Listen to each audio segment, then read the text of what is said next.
वह फिर आपको प्रोग्राम में खुशामदीद कहेंगे। काश्तकार पाकिस्तान की मईशत के लिए रीढ़ की हड्डी की हैसियत रखते हैं। फार्मर्स की फलाह बहबूद और तहफ़्फ़ुज़ को यकीनी बनाने के लिए हुकूमत हर मुमकिन इक़दाम कर रही है। मुल्क भर में गंदम की दस्तियाबी को यकीनी बनाने के लिए सूबों के दरमियान गंदम की नकलो हमल पर तमाम पाबंदियाँ ख़त्म करते हुए अब हुकूमत ने गंदम पॉलिसी 2025-26 की मंजूरी दी है।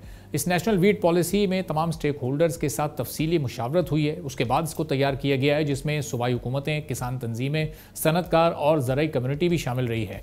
इस नई वीट पॉलिसी के मुताबिक वफाकी और सूबाई हुकूमतें तकरीबन 6.2 मिलियन टन गंदम खरीदेंगी ताकि स्ट्रेटेजिक ज़खायर कायम किए जा सकें।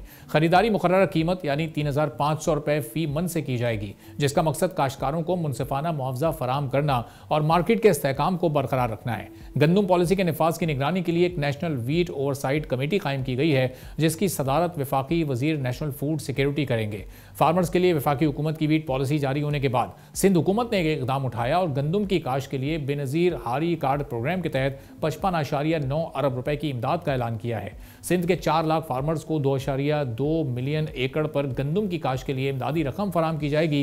पहले फेज में अक्टूबर के आखिरी हफ्ते से सिंध बैंक के जरिए 50,000 बेनज़ीर हारी कार्ड इशू किए जाएंगे, जिसके लिए रजिस्ट्रेशन का अमल जारी है। अब पहले से मौजूद बेनज़ीर हारी कार्ड होल्डर्स को स्कीम में रजिस्ट्रेशन मुकम्मल करने की इंस्ट्रक्शंस दे दी गई हैं, जबकि ऐसे फार्मर्स जिन्होंने अभी तक बेनज़ीर हारी कार्ड नहीं लिया वो अपना शनाख्ती कार्ड या ज़मीन के डॉक्यूमेंट्स पेश करके स्कीम में शामिल हो सकते हैं। स्कीम में ट्रांसपेरेंसी रखने के लिए बायोमेट्रिक तस्दीक के साथ लैंड डिपार्टमेंट में वेरिफिकेशन भी कराई जाएगी। गंदम के काश्तकार प्रोग्राम के तहत 1 एकड़ से 25 एकड़ रखने वाले फार्मर्स को तरजीह दी जाएगी। तो अब गंदम की जो वीट पॉलिसी और उसमें जो कीमत इस वक्त मुकर्रर की गई है, उससे 2 सालों का किसानों का नुकसान है वो किस हद तक पूरा हो सकेगा, ये कीमत भी काबिल कबूल है या नहीं, इस पर हम बात करेंगे। मियां उमर मसूद साहब सदर हैं किसान इत्तेहाद के, हमारे साथ मौजूद हैं। बहुत शुक्रिया उमर साहब प्रोग्राम के लिए आपने वक्त निकाला।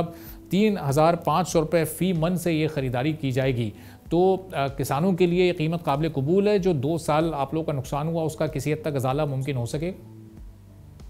सर देखें, 2 साल पहले जब गवर्नमेंट ने रेट अनाउंस किया, इससे 3 साल पहले 3900 रुपये मन रेट था और उस वक्त इनपुट्स की प्राइसेस और अब की प्राइसेस में ही बहुत फर्क है। अब हमारी जो कॉस्ट है वो 3500 से भी ऊपर आ रही है और जब 2 साल पहले गवर्नमेंट ने खुद जो कैलकुलेशन की थी वो 3200 रुपये कॉस्ट थी उस वक्त, और अभी जो है 3500 से प्लस आ रही है। आप देखें कि पिछले 2 साल में पहले गवर्नमेंट ने पिछले अनाउंस किया 3900 रुपये और फिर नहीं दिया और उस 2000 रुपये में बेची। फिर उसके बाद दूसरे साल में क्या हुआ कि मरियम साहबा ने ऐलान किया पंजाब में कि मैं आपके नुकसान की जिम्मेदार हूं, आप गंदम उगाएं। फिर भी गंदम उगाई किसानों ने और उसके बावजूद उनका कुछ नहीं किया गया, उन्हें नुकसान किया गया।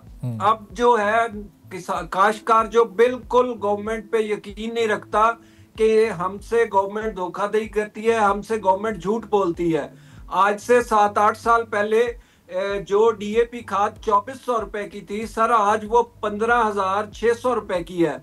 इसी तरह जो यूरिया खाद 1200 रुपए की थी, आज वो 1200 रुपए वाली खाद जो है 46-47 रुपए की है। फिर इसके अलावा आप देखें कि जो पानी हम ट्यूबवेल से खरीदते थे, ट्यूबवेल वाले से 200-300 रुपए घंटा था, आज वही पानी 2200 रुपए घंटे में हमें मिल रहा है। तो हम किस तरह नुकसान में उगा के गंदम और गवर्नमेंट को दे दें?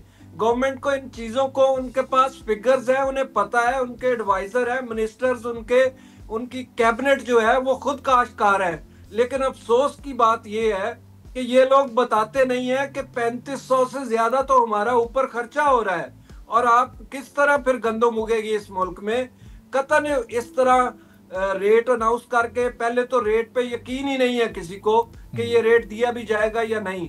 और दूसरे नंबर पे आपने पास्को का महकमा ही खत्म कर दिया, आपने फूड का महकमा ही खत्म कर दिया। कौन लेगा गंदम हमसे? प्राइवेट सेक्टर को हम पे मुसल्लत किया जा रहा है ताकि वो लूट के हमसे पैसे कमाए। इसके अलावा और कोई हमें नजर नहीं आ रहा कि कुछ गवर्नमेंट हमारे लिए फेवरेबल कुछ कर रही है। ओमर साहब, ये 3500 अगर ये ज़ाहिर से ज़्यादा की आपकी कॉस्ट है तो फिर कीमत का जो तयन है वो क्या होना चाहिए, क्या फिगर होना चाहिए? और जो सिंध हुकूमत ने अभी ये इकदाम उठाया 55 अरब रुपए की सब्सिडी वो गंदम की काश्त के मौके पर 4 लाख फार्मर्स को दे रहे हैं, तो पूरे मुल्क में नेशन वाइड ये इसी तरह की कोई पॉलिसी आप सजेस्ट करेंगे कि उस वक्त इस तरह के कोई कार्ड्स इशू किए जाएं ताकि जो कॉस्ट है वो किसी तरह अंडर कंट्रोल हो सके? ये इस स्कीम से सिंध के 4 लाख किसानों का कोई फ़ायदा होने जा रहा है आपकी नज़र में? सर देखिए, बिल्कुल इस स्कीम से सिंध के काश्तकारों को फायदा है और सिंध गवर्नमेंट का अच्छा प्लान है, लेकिन मैं ये कहता हूँ कि आप इनपुट की कॉस्ट कम करें, आप इनपुट सस्ते करें ताकि किसान को बेशक मुआवजा कम कर दे, उसको मुआवजा कैलकुलेट करके मुआवजा उसका कम कर दे, लेकिन इनपुट सस्ते करें। हम एक एकड़ पे लाख लाख रुपया हमारा खर्च हो रहा है और उल्टा हम नुकसान हो रहा है। और जब इनपुट सस्ते होंगे या इनपुट सब्सिडाइज होंगे, पूरी दुनिया सब्सिडी देती है सर। इंडिया में खरबों रुपए की सब्सिडी है, इतनी बड़ी है कि हमारे बजट से ज्यादा होगी एग्रीकल्चर की सब्सिडी। दुनिया के तमाम ममालिक जो है वो एग्रीकल्चर को सब्सिडाइज करते हैं। आप इनपुट सस्ते करें, इनपुट्स कंट्रोल नहीं करते और ऊपर से हमें जो है कारोबारी माफिया उनके हवाले कर दिया जाए। स्टॉकिस्ट जो है वो हमारी फसल उठाते हैं, जब भी जो फसल हमारी आती है उसका रेट आप यकीन करें गिर जाता है और चंद दिनों में जब किसान के पास से खत्म होती है तो उसका रेट फिर ऊपर चला जाता है। ये हमारे साथ होता है, लेकिन कभी इसको कंट्रोल नहीं किया गया और इन लोगों को छूट दी हुई है कि ये किसान को लूट ले।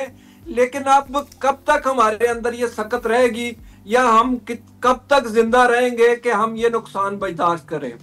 और उमर साहब, ये जो इनपुट्स को आप सस्ता करने की बात कर रहे हैं, पिछले 2 साल में इनमें कितना इजाफा हुआ है? चूंकि ये जो कीमत मुकर्रर की गई है 2 साल पहले से भी कम है, और अब ये इसको हुकूमत कैसे कंट्रोल कर सकते हैं? यानी सब्सिडी ही एक आखिरी ऑप्शन है या फिर ये इनकी कीमतों में भी किसी मैकेनिज्म के तहत कमी लाई जा सकती है?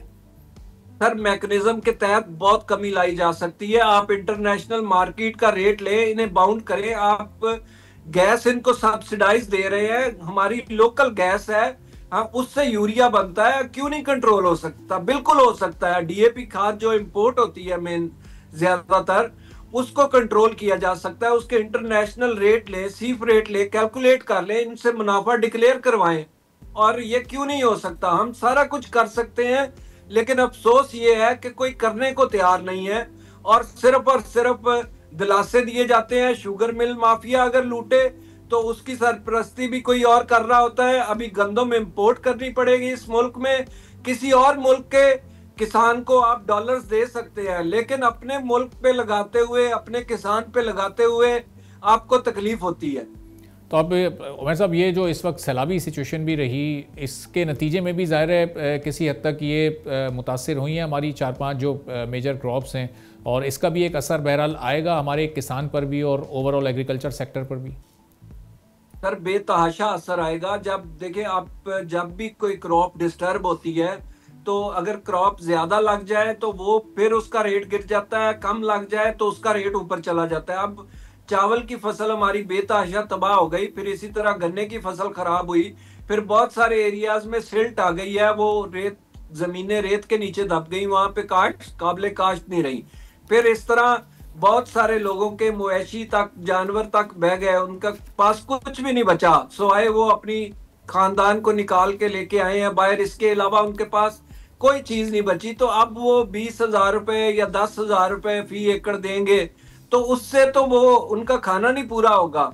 इस आज के महंगाई के दौर में गवर्नमेंट चाहे जितने भी ऐलानात करे, लेकिन आप देखें तो सही के नीचे हालात क्या है। अवाम मर रही है और ये भूल जाए कि जिम्मेदार को आप पीस देंगे तो मुआशरा चल जाएगा। आज मार्केटों की हालात देख लें, आप सर्वे कर लें कि मार्केटें तबाह हुई पड़ी हैं। मार्केटों में कोई बंदा जो है उसको कंट्रोल करने वाला नहीं है। मार्केटों के हालात इंतहाई मुश्किल हो चुके हैं। ठीक है, बहुत बहुत शुक्रिया मियां उमर मसूद साहब, सदर इत्तेहाद, हमारे साथ मौजूद थे। गुफ्तगू आपने सुनी।